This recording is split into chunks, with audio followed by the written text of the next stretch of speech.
If you saw my last video, you'd know that I created the 3D Trenchy, a complementary addition to the 3D benchmarking family, and more specifically, a rival to the world-famous Benchy. You see, the Benchy has stayed the #1 most popular 3D print benchmarking tool for the past 10 years. And listen, I'm not saying I'm trying to overthrow the Benchy, but I am giving it some competition. This comment put it best. It's moments like this where I'm convinced I should have named this thing the Mother Trucker. But lastly, before I deep dive into the comparison, if you stick around to the end, I'll not only provide a PDF document of the Trenchy Diagnostics Manual, but I'll also speak more on the topic of user-submitted remixes of the Trenchy model.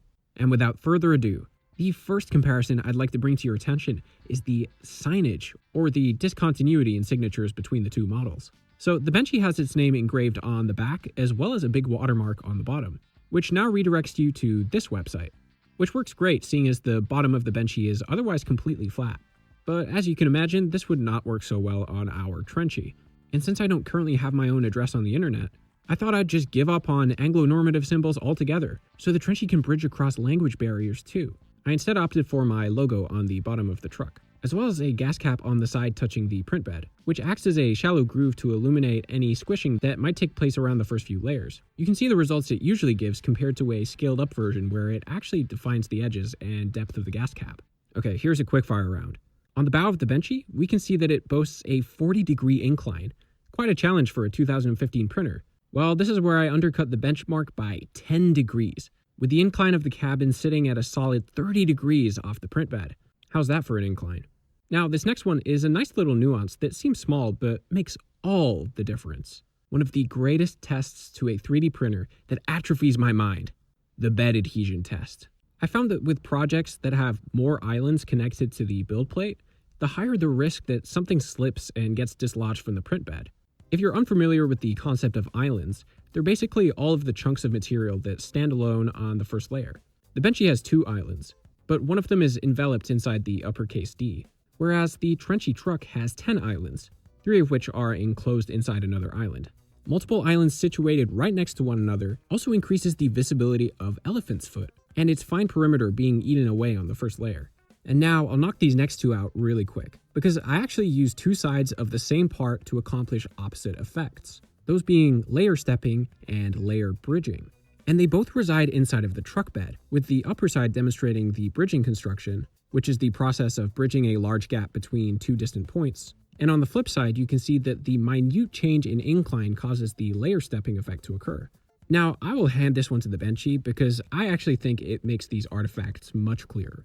For example, the bridging is nicely tucked away under the cabin ceiling, but you can see it's much more rigorous and uniform, whereas the Trenchy bed just shows you this. Yep, you can tell that something's not right, but it's all just a bit messy.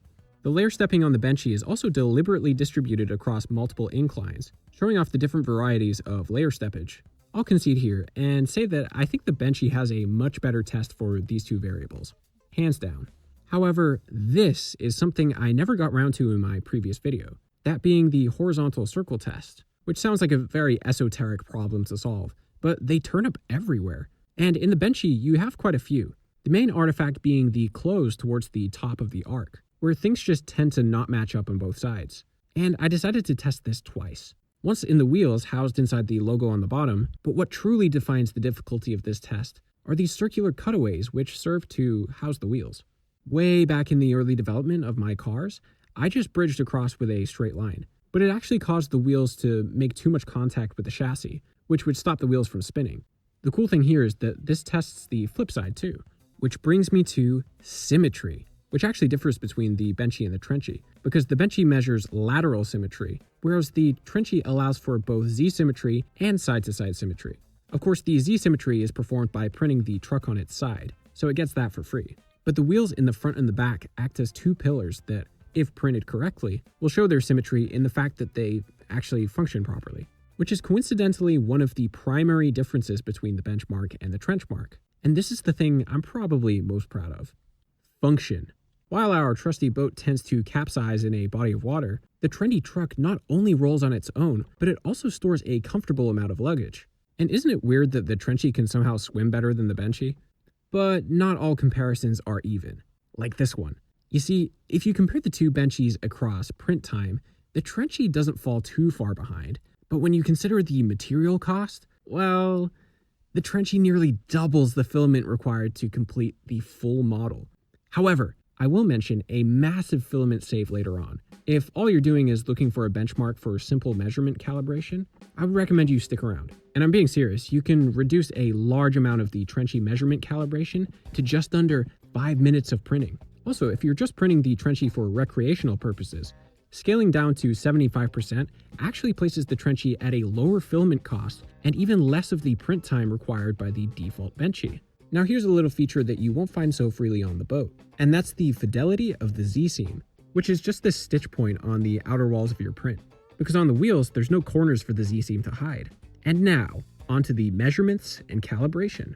On the original Benchy document, they list over 20 different precise measurements, but I certainly don't have the time to test out that many variables. So I boiled it down to 3 or 4 measurements that you can take yourself. 1 for the Z height and 3 for this particular flag piece, because the flag piece could be affected by first layer bloating. So it's good to be able to quantify how much this actually affects the model. And naturally, I've measured these all in millimeters. So if you measure your truck door to door, or the Z height, the exact measurement should equal 34 millimeters.